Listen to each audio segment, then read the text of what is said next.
Hello everyone, welcome to Chemetech. तो कैसे हैं आप सब? उम्मीद करता हूँ स्वस्थ होंगे, मस्त होंगे। तो देखिए, नीट का जो है सो री रिजल्ट जारी कर दिया गया है। तो री रिजल्ट जारी होने के बाद अब आप लोग के माइंड में आ रहा है कि री नीट हो सकता है या नहीं। यानी कि री रिजल्ट तो आ गया, तो री नीट होने का क्या चांसेस है, री नीट हो सकता है या नहीं। तो उस पर पूरे डिटेल में हम इस वीडियो में बात करने वाले हैं। तो आप लोग वीडियो इन तक बने रहिएगा, और वीडियो अच्छी लगेगी तो वीडियो को लाइक जरूर कीजिएगा, और चैनल को सब्सक्राइब नहीं किया तो चैनल को जरूर सब्सक्राइब कीजिए, क्योंकि मैं आपको हर एक अपडेट नीट 2024 से रिलेटेड हर एक update time to time provide कर रहा हूं। तो आप लोग चैनल को जरूर सब्सक्राइब कीजिएगा। चलिए बिना टाइम इस वीडियो को स्टार्ट करते हैं। सो गाइस, देखिए चांसेस ऑफ रीनीट, यानी कि रीनीट होगा कि नहीं। अब आप लोगों का क्या ये है, ये आप लोग नीचे कमेंट बॉक्स में पहले मेरे को बताइएगा कि रीनीट होना चाहिए या फिर नो रीनीट, क्योंकि बहुत जगह बहुत सारे तरह के कमेंट मैं देख रहा हूँ। तो आपका क्या है, रीनीट या फिर नो रीनीट, ये आप नीचे कमेंट बॉक्स में कमेंट करके बताइएगा, ताकि मेरे को भी पता चल सके कि आप लोगों का क्या ये है। अब देखिए मैं बताता हूँ, सीबीआई जो है 6 जुलाई तक अपनी सारी रिपोर्ट जो है तैयार कर लेगी। यानी कि उनका जो इन्वेस्टिगेशन चल रहा है उसके 6 जुलाई तक अपना रिपोर्ट तैयार करके और वो जो है सुप्रीम कोर्ट के सामने में प्रस्तुत कर देगी। यानी सुप्रीम कोर्ट को जो है वो 8 जुलाई को जब हेयरिंग होगी तो वो अपना रिपोर्ट जो है दे देगी सीबीआई को। और क्या होगा, ये जो है सो अपना पूरा रिपोर्ट फुल्ली फाइनल कर लिया है, और वो अपने लीगल एडवाइजर यानी कि जो एडवोकेट है उनसे सारे विचार विमर्श भी कर लिया है, क्या करना है, नहीं करना है, कैसे करना है। तो उनका पूरा जैसे रिपोर्ट तैयार है, वो जो है सुप्रीम कोर्ट में फाइल करेंगे। 8 तारीख को जब हियरिंग होगी तो उनकी जो है ये होगी, वो अपना रिपोर्ट सारी दे देंगे। तो देखिए, ये तो सीबीआई की बात होगी, ये की बात होगी। तो बात कहाँ पे अब चली गई, बात चलेगी सुप्रीम कोर्ट पे। यानी कि सुप्रीम कोर्ट डिसीजन क्या देगा 8 जुलाई को। तो देखिए, सुप्रीम कोर्ट जो भी डिसीजन देगा उसी पे जो है सो ये हो पाएगा। तो एक चीज और मैं अपडेट बता देता हूँ आपको, सुप्रीम कोर्ट से अभी निकल कर क्या है ये, कि नीट यूजी का जो मैटर था उसको लिस्टेड कर लिया गया है। यानी कि 8 तारीख के लिए लिस्टेड कर लिया गया है, और उसकी बेंच जो होगी, उसकी बेंच कौन सी है, तो इसकी बेंच के जो जजेस लोग हैं वो मैं बता देता हूँ आपको। Chief justice of India DY Chandrachud है, उसके बाद जस्टिस JB परिद्वाला है, उसके बाद मनोज मिश्रा। इनकी जो है सो बेंच, तीनों लोगों की बेंच 8 जुलाई को आपके नीट यूजी की जो हियरिंग है उस पर सुनवाई करेगी। और आपका जो है सो ये जैसे सुप्रीम कोर्ट मतलब ओपन होगा, समर रिसेस के बाद जैसे ही सुप्रीम कोर्ट ओपन होगा यानी 8 जुलाई को, तो आपकी हियरिंग जो है सो की जाएगी नीट यूजी के रिगार्डिंग। ये 3 लोगों की बेंच होगी, जिसमें चीफ जस्टिस ऑफ इंडिया और जस्टिस 2 लोग, 3 लोगों की बेंच जो है सो आपकी सुनवाई करेगी कि हाँ रीनीट होना चाहिए, पेपर लीक हुआ है, नो रीनीट, ये सारी चीज़ों पर उससे सुनवाई होने वाली है। और देखिए, हम बात करें कि अभी जो है सो गवर्नमेंट भी थोड़ा एक्शन में आ चुकी है, क्योंकि आप लोग भी देख रहे हैं कि विपक्ष जो है सो पूरा हंगामेदार ये है। विपक्ष ने वॉकआउट भी कर दिया था, विपक्ष जो है सो पूरा ये किए हुए, राहुल गांधी जी हो, खड़गे जी हो, सारा अपोजिशन जो है सो ये किए हुए कि नहीं नहीं नीट पे चर्चा हो, नीट पे बात हो। तो इस कारण से देखिए गवर्नमेंट भी एक्शन में आ गया है। और गवर्नमेंट एक्शन में आने के बाद क्या किया है सो मैं देखिए आपको बताता हूँ। अमित शाह जी के चैम्बर में मीटिंग हुई है। मीटिंग किन किन लोगों के बीच में हुई है, उस मीटिंग में धर्मेंद्र प्रधान, JP नड्डा जो कि जो है सो राज्यसभा के नेता भी हैं, और BJP के राष्ट्रीय अध्यक्ष भी हैं।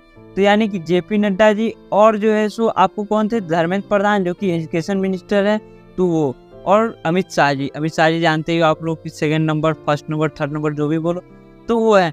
तो ये अमित शाह जी के चैम्बर में मीटिंग हुई है। और किस चीज़ पे मीटिंग हुई है, नीट पे जस्ट मीटिंग हुई है। यानी कि नीट पे चर्चा हुई है, नीट पे बातें हुई है, क्या करना है नहीं करना है। तो वो उन लोगों ने मीटिंग किया है। तो देखिए क्या निष्कर्ष उन लोगों का निकल करके आता है, वो लोग क्या जो है सो अपना स्टेटमेंट देते हैं जब ये लोग बोलने के लिए आएंगे संसद भवन में। तो क्योंकि अभी राष्ट्रपति के अभिभाषण पे जो चर्चा हो रही है उसमें भी लीडर ऑफ अपोजिशन लोग बोल रहे हैं। उसके बाद जो है सो नरेंद्र मोदी जी को भी बोलना होगा, और राष्ट्रपति जी ने तो जिक्र कर ही दिया है पेपर लीक वगैरह के बारे में। तो देखिए जैसे ही मोदी जी बोलेंगे, एजुकेशन मिनिस्टर बोलेंगे, तब पता चलेगा कि क्या इन लोगों का जो है सो ये है। अभी तक तो इन लोगों का जो है प्लान नहीं था रीनीट कराने का। और देखिए, काउंसलिंग आप लोगों का स्टिक कर दिया गया। अगर काउंसलिंग आपका होना होता तो अब तक जो है सो आपका नोटिफिकेशन आ जाता, क्योंकि काउंसलिंग जो होना था 6 जुलाई से स्टार्ट होना था।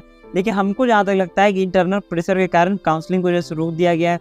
इतना ज़्यादा हंगामा हो ही रहा है, तो इस कारण से काउंसलिंग को रोक दिया गया है। नहीं तो अगर काउंसलिंग स्टार्ट होनी थी तो नोटिफिकेशन अब तक आ चुका होता। और देखिए, कहीं ना कहीं गवर्नमेंट भी प्रेशर बनाई हुई है कि काउंसलिंग को भी रोक करके रखना है। जब तक 8 जुलाई को सुनवाई नहीं हो जाती, जब तक 8 जुलाई को पता नहीं चल जाता है सुप्रीम कोर्ट क्या बोलता है, उसके बाद जो है सो इस पे ये किया जाएगा, काम शुरू की जाएगी। यानी कि वेट एंड वॉच की स्थिति में जो है सो इसको रखा गया है। काउंसलिंग जो है सो आपका MCC कराती है, तो MCC को जो है सो बोल दिया गया है कि अब वेट करना है, 8 जुलाई तक वेट कर लिया जाए, उसके बाद काउंसलिंग स्टार्ट करना है। मैंने बताया था कि आपको काउंसलिंग अगर होना होता है तो नोटिफिकेशन अब तक आ चुका होता है। और देखिए, आपका 8 जुलाई को फाइनल डिसीजन आ जाएगा कि जो भी होगा कि हाँ रीनीट होगा या नहीं होगा। गवर्नमेंट की बात करें तो गवर्नमेंट अब तक जो है सो नो रीनीट, 8 जुलाई को आपका फाइनल डिसीजन आ जाएगा कि रीनीट होना है या नहीं है। देखिए गवर्नमेंट की बात करें तो गवर्नमेंट जो है सो नीट नहीं कराने के फेवर में थी, और गवर्नमेंट की बात क्या करे, गवर्नमेंट तो नीट नहीं कराने, लेकिन सुप्रीम कोर्ट ने क्या बोला था कि 0.001% भी अगर एरर है, 0.001% भी इरेगुलरिटीज हुई है तो इसको जो है सो बर्दाश्त नहीं किया जाएगा। तो दोनों बातों में कंट्राडिक्शन दिख रहा है, कोर्ट कुछ कर रही है और गवर्नमेंट कुछ कर रही है, तो इससे पता नहीं चल पा रहा है कि आखिर होगा क्या, लेकिन अंत में वही होगा जो कोर्ट करेगी। तो 8 जुलाई को आपको कोर्ट जो है सो डिसीजन दे ही देगी। गवर्नमेंट ये भी बोल चुकी थी पहले कि पेपर लीक नहीं हुआ है, लेकिन अब कोई नहीं कर सकता है कि पेपर लीक नहीं हुआ, क्योंकि 40 अरेस्टिंग हो चुकी है, 7 स्टेट में अरेस्टिंग हुई है। अब ये भी कोई नहीं बोल सकता है किसी पार्टिकुलर पैलेस पे जो है सो गड़बड़िया हुई थी, ये भी बोलना आप संभव नहीं, क्योंकि 7 स्टेट में आपने अरेस्टिंग किया ना, तो पेपर लीक तो हो ही चुका है, मतलब लगभग कन्फर्म ही। तो आप जहाँ तक मान के चलो आप ही के फेवर में जो है सो ये आने वाला है डिसीजन। और पार्लियामेंट में नीट का मुद्दा देख ही रहे हो कितना गर्म है, तो ये डिसीजन अब आप ही के फेवर में आएगा और ज़्यादा पॉसिबिलिटी है कि रीनीट हो। तो आप लोग जैसे अपना पढ़ाई कंटिन्यू रखिएगा, नहीं तो आप लोगों के लिए शॉकिंग न्यूज़ हो जाएगा 8 जुलाई को कि आपको बोला जाएगा अचानक से कि हाँ रीनीट जो है सो कंडक्ट कराया जाएगा। तब आप लोग जैसे इधर उधर करने लगोगे कि अरे तुम ये अचानक से क्या हो गया। तो उससे अच्छा है कि आप लोग जैसे अपना पढ़ाई कंटिन्यू रखिए। रीनीट के चांसेस अभी भी बहुत हाई है, इतने सारे मैंने आपको पॉइंट भी बता दिए कि रीनीट के चांसेस क्यों है। तो आपका क्या पर्सपेक्टिव व्यू है, रीनीट हो सकता है नहीं हो सकता है, नीचे कमेंट करके बताइएगा। सोशल मीडिया की साइट की लिंक दी हुई है, कुछ भी अगर जानना हो तो DM करके जान सकते हैं। और चैनल को सब्सक्राइब नहीं किया तो चैनल को जरूर सब्सक्राइब कीजिए, इसी तरह की अपडेट आपको टाइम मिलती रहेगी। Okay bye bye, thank you.